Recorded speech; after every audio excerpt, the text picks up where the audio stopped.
warahmatullahi wabarakatuh. Perkenalkan, nama saya Den Agnes Juliana. Saya absen 12 dari Teknologi Pakan Ternak. Sini saya ingin menjelaskan sedikit tentang Komando Strategis Pembangunan Pertanian atau yang disebut dengan Kostratani, serta saya akan menyebutkan program-programnya. Komando Strategis Pembangunan Pertanian atau yang disebut dengan Kostratani merupakan manajemen gerakan pembangunan pertanian di tingkat kecamatan. Kostratani merupakan optimalisasi tugas, fungsi, dan peran balai penyuluhan pertanian atau yang disebut dengan BPP, menerapkan paradigma 4.0 dalam mengelola pertanian nasional melalui pendekatan teknologi informasi atau yang disebut dengan IT dan mekanisme pertanian. Kostratani menjalankan 5 peran utama, yakni pusat, data, dan informasi, pusat gerakan pembangunan pertanian, pusat pembelajaran, pusat konsultasi agribisnis, dan pusat pengembangan jejaring dan kemitraan, kata Kepala BPP SDMP Dedi Nur Syamsi pada fokus group discussion. Kostratani memiliki peran sebagai berikut. Yang pertama, pusat data dan informasi. Yang kedua, pusat gerakan pembangunan pertanian. Yang ketiga, pusat pembelajaran, pusat konsultasi agribisnis, dan yang terakhir adalah pusat pengembangan jejaring kemitraan. Kostratani ini memiliki 2 tujuan, yaitu jangka panjang serta jangka pendek. Yang pertama adalah jangka panjang.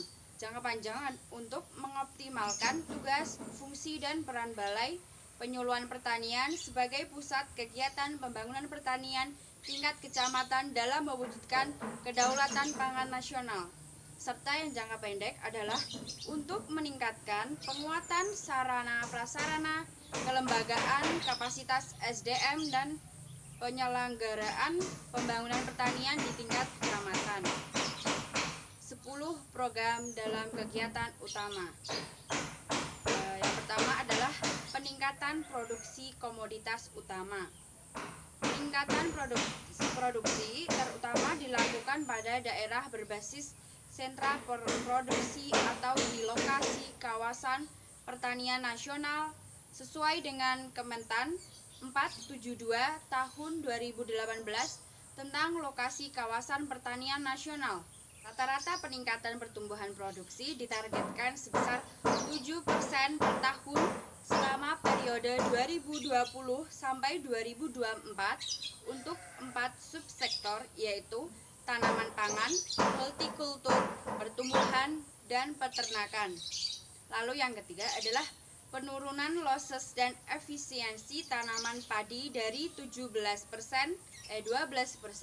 menjadi 5% atau melalui pemanfaat teknologi pasca panen. D. Perincian target produksi untuk tiap-tiap provinsi, kabupaten, atau kota oleh eselon 1 dikoordinasikan di internal masing-masing unit kerja. Untuk yang E, pemberdayaan anggaran dalam mendukung upaya pencapaian target produksi mengacu pada dokumen pelaksanaan kegiatan dan anggaran di lingkup Kementerian Pertanian serta sumber dana lainnya di luar anggaran Kementerian Pertanian. Subsektor peternakan. Rata-rata per tahun untuk sapi itu menghabiskan 4,53, lalu kambing 7,00 ribu ton. Untuk babi itu 7,00 ribu ton. Lalu untuk ayam lokal 7,00 ribu ton. Dan yang terakhir adalah itik juga sama 7,00 ribu per ton. Lalu program yang kedua adalah KUR Pertanian.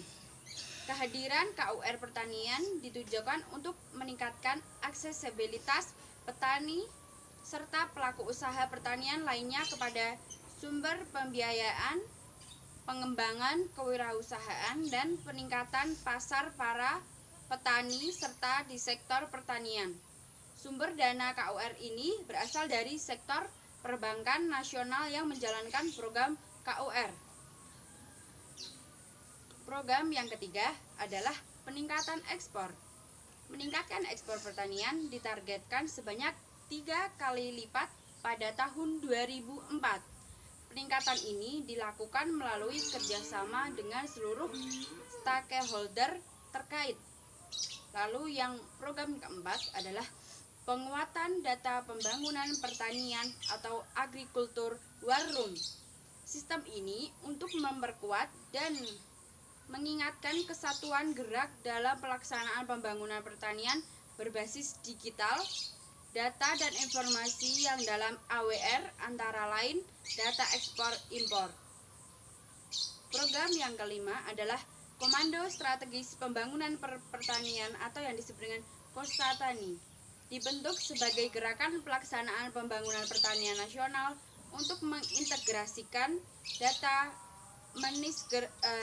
mensinergikan program dan kegiatan utama pembangunan pertanian pusat ke daerah. Kostatani ini berkedudukan di kecamatan. Program yang keenam adalah pengentasan rentan rawan pangan dan penurunan prevalensi stunting. Identifikasi daerah rentan rawan pangan berbasis kecamatan ke dalam daerah rentan pangan kronis dan daerah rentan rawan pangan transien. Daerah rentan rawan pangan kronis 17 provinsi, 88 kabupaten atau kota, serta 956 kecamatan. Lalu yang ketujuh adalah program usaha mikro, kecil, dan menengah. Penguatan UMKM berbasis pertanian menjadi salah satu target yang akan dijadikan sebagai menteri supervisi dan pendampingan. Lalu yang kedelapan adalah program investasi pertanian. Kegiatan yang dilakukan antara lainnya bekerjasama dengan investor dalam memfasilitasi daerah dalam penyiapan lahan dan sarana produksi komoditas pertanian. Lalu yang kesembilan adalah program penyerapan tenaga kerja. Mengidentifikasi peluang penyerapan tenaga kerja sektor pertanian di wilayah kerja. Lalu program yang terakhir adalah pengusaha pertanian milenial. Identifikasi pelaku usaha muda berbasis pertanian yang potensial untuk dikembangkan. Lalu dalam Kostatani ini memiliki program Sikomandan. Apa itu Sikomandan? Sikomandan adalah salah satu program unggulan Kementerian Pertanian yang merupakan reinkarnasi dari program Siwap yang sudah berjalan sejak 2017. Sikomandan sendiri mulai dicanangkan pada tahun 2020 ini yang memiliki kepanjangan sapi, kerbau, komoditas andalan negeri. Secara umum, tidak jauh beda dalam hal teknis pelaksanaan antara UPSUS, Siwap, dan Sikomandan. Ibarat manusia hanya ganti baju saja. Sikomandan juga bertujuan untuk menambah populasi sapi dan kerbau untuk memenuhi produksi daging sapi dan kerbau secara nasional. Sikomandan menjadi program kerja andalan di era Kabinet Indonesia Maju ini yang digawangi oleh Menteri Pertanian Syahrul Yassin Limpo. Evaluasi pertanian selama 2017 sampai 2018, capaian kerja program UPSUS Siwap dapat terlihat dari pelayanan inseminasi buatan. Evaluasi pemerintah selama 2017 sampai 2018, capaian kinerja program UPSUS Siwap dapat terlihat dari pelayanan inseminasi buatan atau IB dari Januari 2017 hingga Desember 2018 telah terrealisasi 7.964.131 ekor sapi. Kelahiran pedet mencapai 2.743.902 ekor atau setara dengan 21,95 triliun dengan asumsi harga satu pedet lepas sapi sebesar 8 juta per ekor.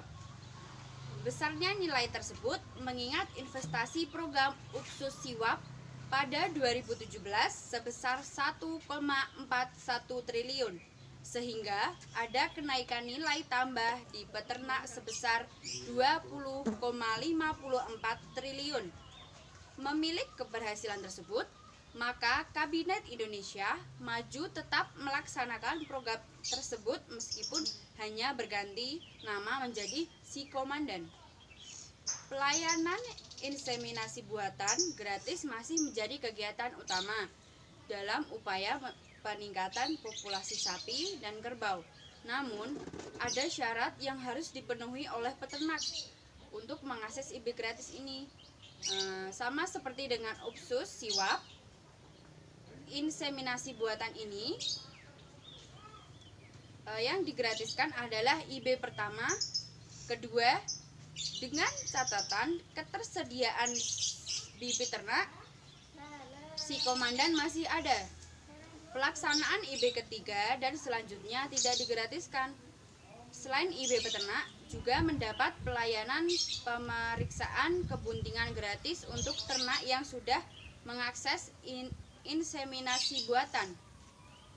Bagi peternak, sapi dan kerbau di wilayah Kabupaten Magelang dapat mengakses kegiatan ini dengan menghubungi inseminator wilayah masing-masing maupun langsung ke Balai Pembibitan Ternak Dinas Peternakan dan Perikanan Kabupaten Magelang. Terima kasih, cukup sekian dari saya, kurang lebihnya saya mohon maaf. Wassalamualaikum warahmatullahi wabarakatuh.